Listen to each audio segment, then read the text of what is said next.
early hours of May 7, 2025.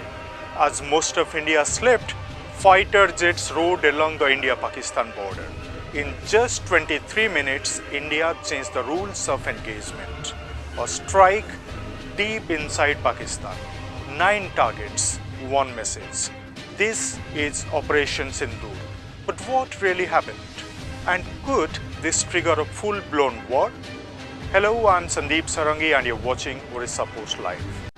On April 22, 2025, a terrorist attack in Pahalgam, Kashmir claimed the lives of 26 civilians, including 25 Indian tourists and 1 Nepali national.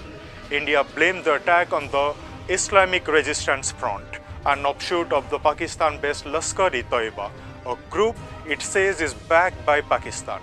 Pakistan denied any involvement, but the incident triggered a wave of diplomatic expulsions, suspension of Indus Water Treaty by India, suspension of Simla Agreement by Pakistan, border skirmishes and aggressive military posturing by both sides. In the early hours of May 7th, India launched Operation Sindoor, a series of missile strikes targeting terrorist infrastructure in Pakistan and Pakistan-occupied Kashmir. Indian officials said 9 locations were hit, including sites in Pakistani Punjab province Bahawalpur, Muridke, Sialkot and POK's Muzaffarabad and Kotli. The Indian military claimed the strikes were precise, measured and avoided civilian or military installations, focusing only on sites linked to groups such as Lashkar-e-Taiba and Jaish-e-Mohammed. The operation, which lasted about 23 minutes, involved several fighter jets and missiles. Pakistan reported that the Indian strikes killed at least 26, including women and children, and injured 46 others. Several reports also suggested that 10 family members of Jaish-e-Mohammed chief Masood Azhar were killed. India meanwhile stated that 8 of its own civilians were killed in retaliatory shelling by Pakistan along the line of control. Pakistan responded immediately, claiming to have shot down 5 Indian aircraft including 3 Rafale jets, a MiG-29 and a Su-30 MKI, though India has refuted these allegations. Heavy artillery exchanges erupted along the line of control, with Pakistan vowing a robust response and declaring a state of emergency in affected provinces.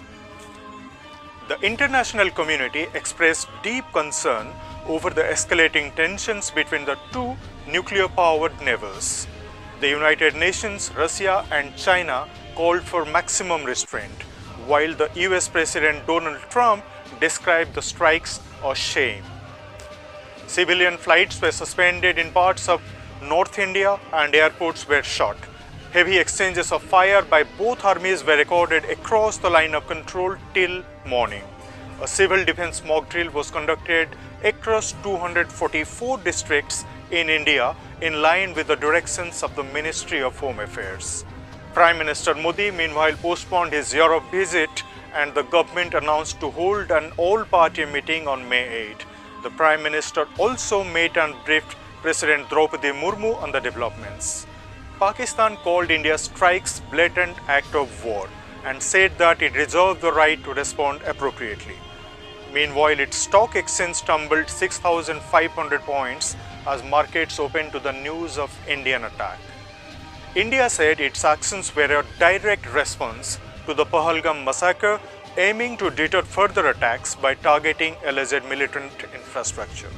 Pakistan, on the other hand, called the strikes an unprovoked act of war and denied any link to the Kashmir attack. With both sides trading fire and accusations, the risk of further escalation remains very high. The world watches closely, hoping for restraint between the 2 nuclear-armed neighbors with a long and troubled history. If you found this video informative, please like, share and subscribe for more such in-depth analysis. Let us know your thoughts on the Operation Sindoor and its implications in the comments below.